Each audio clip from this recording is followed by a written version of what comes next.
Would it be possible to bake pottery with a microwave oven? When LG offered a challenge to bake pottery using a microwave oven, I thought it was an impossible idea. Because the most important thing when completing a piece of pottery lies in even and precise control of the heat source. I thought it might just be possible after all.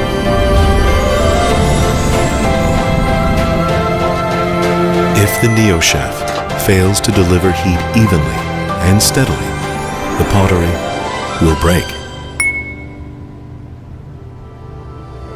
It's baked perfectly.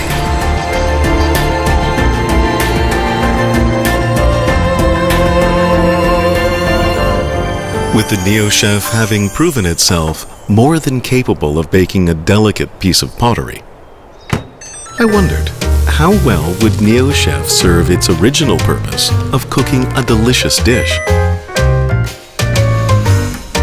It's amazing. As a potter and as my wife's personal chef, I think today has been a great success. Design your taste. NeoChef.